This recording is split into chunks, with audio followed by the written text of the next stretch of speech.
Oh, As yeah, a follow-up to that question, why is it, do you think, that a minority group such as I believe it was the Vietnamese, why do they flood the scouting in such a way, like, as in that one Sure. city? What attracts them? It's, you know, it's kind of a fun question, because the same thing that attracts any parent that wants their child to have a reasonable chance of being successful and having a piece of the American dream. Vietnamese are strong, family-oriented people. Hispanics are strong, family-oriented people. And to the extent that they understand how scouting contributes to the strength of a family, how scouting and working through the programs of scouting can make a family stronger, it's very appealing and very attractive. And most of these populations also want to, and assimilate has gotten to be a pretty bad word, but that's not necessarily a bad word, who want to figure out how to fit in. If we're here, how do we become a viable, vibrant part of here?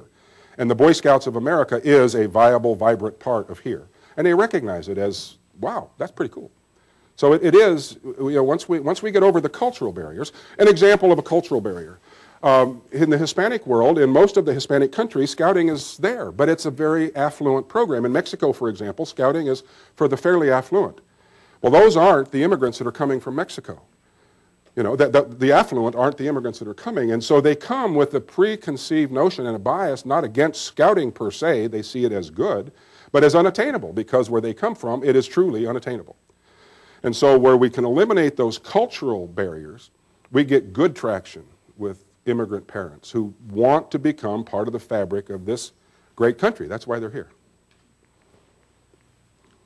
In your discussion of the issue of homosexuality, you said that sexuality wasn't an issue in scouting, but by your membership you have a sexual difference because you do not have young women in the younger programs, and you have added them to adventuring, I understand.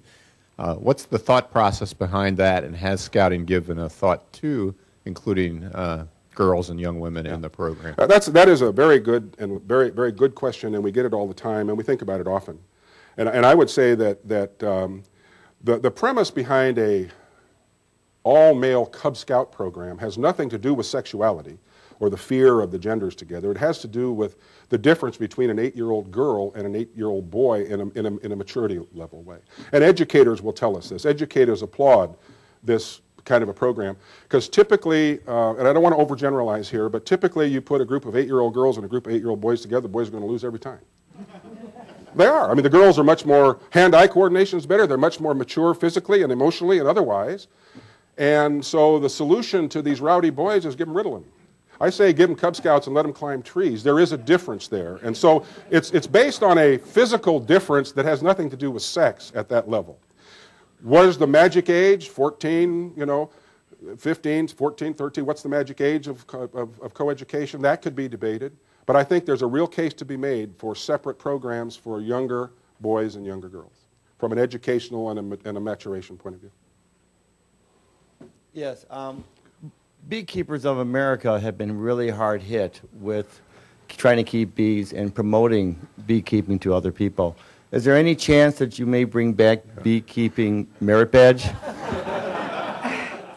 You didn't send me that email yesterday, did you? I got an email yesterday from a guy that asked the same question.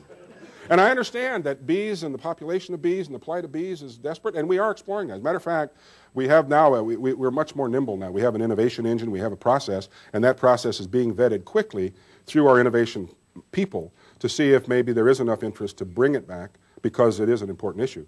But it's just funny, it's just yesterday as we were landing in Cleveland, I get a bing on my iPhone, and it's an email from some guy wanting to know about beekeeping merit badge. Amazing. My name is Loyal Stokes from East Technical High School, and I just want to know, what is the age limit that you have to be a scout leader? A scout leader? Yeah. Okay. You can be a scout member up until you're 18. You can be a junior assistant. You can be an adult leader at 18, but to be a scout master, you have to be 21. You have to be able to have that, whatever that is, whatever comes with 21, that magic thing that happens. But you have to be 21. Yes, sir. Hi, I'm Don Grosek, the Vice President of Membership for the Greater Western Reserve Council, so I'll look for my partner there from Cleveland a little bit later. One of the things that we talk about in membership, or that we hear about in membership, is the let's say, competing organizations, sports, athletics. The children are participating in those. Soccer now starts at age 3 and 4.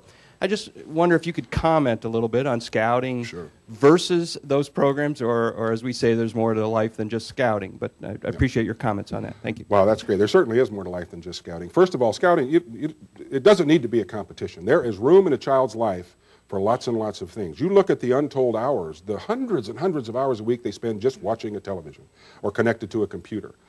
Parse out some of that. It doesn't have to compete. My scouting experience, and it hasn't changed, I was on the football team, I was a wrestler, I was a scout, and I worked in my dad's junkyard. You know, kids today can do those things. If parents today are willing to let them, now what we get into in this whole competition issue is this competition for time, and where parents make evaluative decisions on whether or not to get involved in scouting, and they do it based on recreation. Well, you know, I can't teach my kid to play soccer, and I can't teach them to play the piano. We go camping. We don't need that.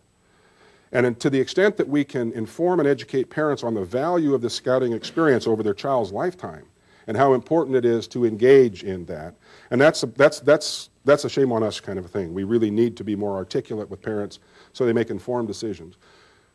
I don't know what to say to coaches who say to kids, if you want to be on this team, you got to get out of scouts. There's not time for both. I say shame on them. I say shame on them. I don't think anyone can be a well-rounded, decent, effective human being with just one focus, whether it be sports or whether it be scouts or anything else. We do have that element, especially at competitive sports levels, where we have kids having to make a choice because their coach won't allow them to do anything but their focus on that sport. But I think that we can communicate better to parents when they make decisions informed on, and we have studies, the Harris studies that we've done twice now over the last decade, that can empirically show the value over a lifetime of involvement in scouting for a period of time. The increased capacity or likelihood you're going to graduate high school, likelihood you're going to go to college, the increased earning power over a lifetime. All of those things are things that parents need to hear and know when they begin to make decisions of where do I want to invest our time with our son, because that connection is hugely important to the lifetime of that student. So, but we don't have to compete. I mean, kids are just carve out some of that computer time and get them out in scouting. Get this out of your way.